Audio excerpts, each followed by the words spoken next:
আসসালামু আলাইকুম ওয়া রাহমাতুল্লাহি ওয়া বারাকাতুহু।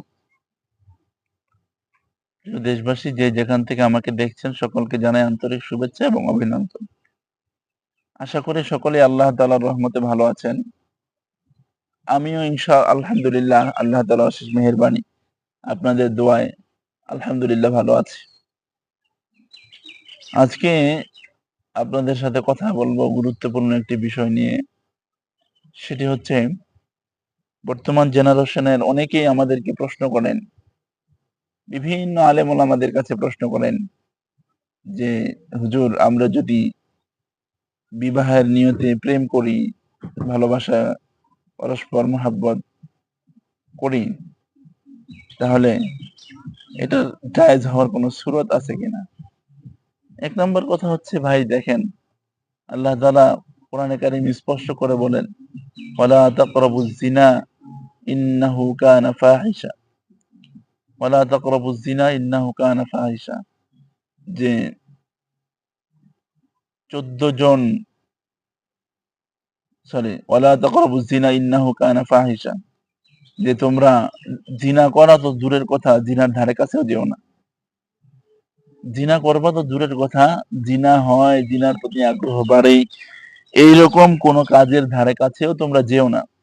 ইন্নাহু কানা ফাহিশা, কারণ এই জিনাটা নিশ্চয়ই ফাহিশা কাজের অন্তর্ভুক্ত।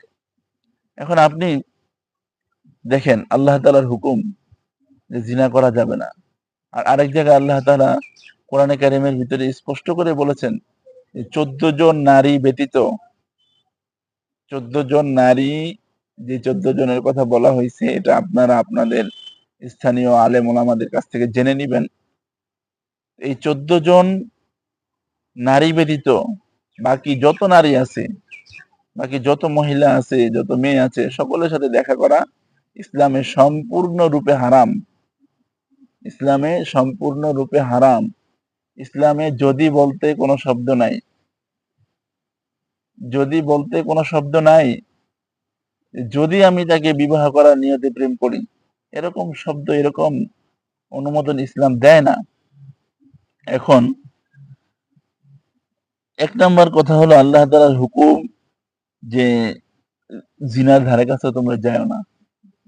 2 নাম্বার কথা হলো, আল্লাহ তাআলা 14 জন নারী নির্দিষ্ট করে দিয়েছেন, এই 14 জন নারীর সাথে দেখা করার অনুমতি আল্লাহ তাআলা দিয়েছেন।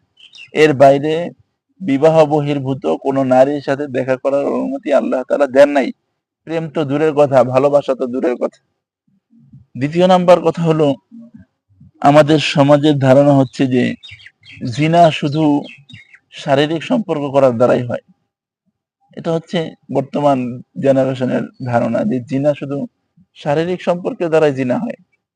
না, শুধু শারীরিক সম্পর্কের দ্বারাই জিনা হয় না, বরং চোখের দ্বারা জিনা হয়। চোখ দিয়ে অশ্লীল জিনিস দেখার মাধ্যমে চোখের জিনা হয়। কান দিয়ে অশ্লীল জিনিস শোনার মাধ্যমে কানের জিনা হয়। মুখ দিয়ে অশ্লীল জিনিস বলার মাধ্যমে মুখের জিনা হয়। হাত দ্বারা অশ্লীল জিনিস স্পর্শ করার কারণে হাতের জিনা হয়। পা দিয়ে অশ্লীল জিনিসের দিকে এগিয়ে যাওয়ার কারণে পায়ের গুনাহ হয়। আর লজ্জাস্থানের জিনা তো আছেই। এখন আপনি প্রথমেই সীমা লঙ্ঘন করলেন, যে আপনি বললেন বিবাহ বহির্ভূত একজন নারীর সাথে প্রেম করেছেন তাকে বিবাহ করার জন্য। তাহলে প্রথমেই আপনি আল্লাহর হুকুম অমান্য করেছেন। জিনার ধারে কাছেও যেতে না করেছে আল্লাহ তাআলা, 14 জন নারী ব্যতীত বাকি কোন নারীর সাথে বিবাহ বহির্ভূত দেখা সাক্ষাৎ কথাবার্তার অনুমতি আল্লাহ তাআলা দেন নাই। যদি কোনো কারণে কথা বলতে হয় বিশেষ প্রয়োজনে, তাহলে পর্দার আড়াল থেকে কর্কশ ভাষায় কথা বলতে হবে। নরম সুরে কথা বলার কোনো সুযোগ নাই। নরম সুরে সুন্দরভাবে মিষ্টি ভাষায় কথা বলার কোনো সুযোগ ইসলামে নাই। তাহলে 1 নাম্বার গুনাহ হলো আল্লাহর হুকুম অমান্য করার গুনাহ। দ্বিতীয় নাম্বার কথা হচ্ছে যে আপনি যে এই মেয়েকে বিবাহ করবেন, বা আল্লাহ তাআলা এই মেয়েকেই আপনার রিজিকে লিখে রেখেছেন, আপনার ভাগ্যে লিখে রেখেছেন, এটার গ্যারান্টি কি? হতেও তো পারে যে এই মেয়ে আপনার ভাগ্যে লেখা নাই। যার সাথে আপনি প্রেম করতেছেন, যার হাত ধরতেছেন, হাত ধরার কারণে হাতের গুনাহ হয়, যার হাত ধরতেছেন, যার সাথে কথা বলতেছেন, হতে পারে এই মেয়েটা আপনার ভাগ্যে লেখা নাই, হতে পারে সেই বিবাহের দিনটা আসার আগে আপনার ইন্তেকাল হয়ে গেছে, মারা গেছেন আপনি। এখন আপনি মারা যাওয়ায় ওই মেয়ের পরিবার তো তাকে আরেক জায়গায় বিবাহ দিবেই। সে হয়তো লুকায় রাখবে যে কোনো একদিন সে একটা পরপুরুষের হাত ধরছিল, এটা হয়তো সে তার স্বামীর কাছ থেকে লুকায় রাখবে। কিন্তু এই হাত ধরার অধিকার তো একমাত্র আল্লাহ তাআলা তার স্বামীকেই দিয়েছিল, হক তো একমাত্র তার স্বামীর ছিল। আপনি তার হক নষ্ট করছেন, তার হাত ধইরা তার হক নষ্ট করছেন। তার দিকে তাকাইয়া, তার দিকে তাকানোর অধিকার একমাত্র তার স্বামীর।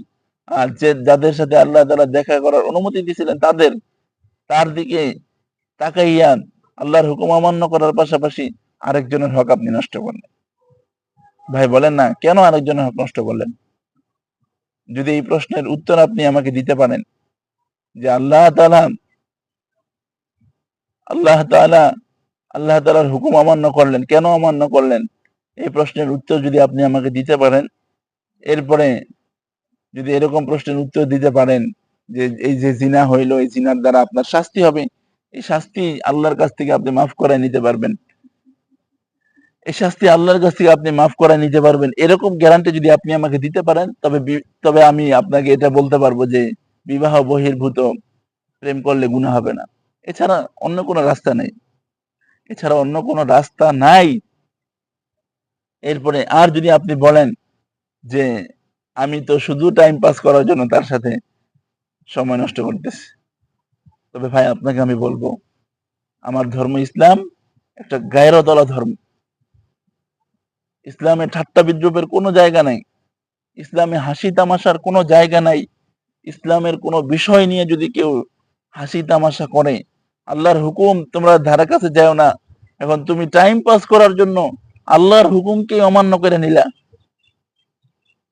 টাইম পাস করার জন্য আল্লাহর হুকুমকে অমান্য করে নিলা। তাহলে চিন্তা করো যে টাইম পাস করার জন্য তুমি আল্লাহর হুকুমকে অমান্য করে নিলাম, তাহলে তোমার মতো জঘন্য মন মানসিকতার মানুষ এই দুনিয়াতে আর নাই।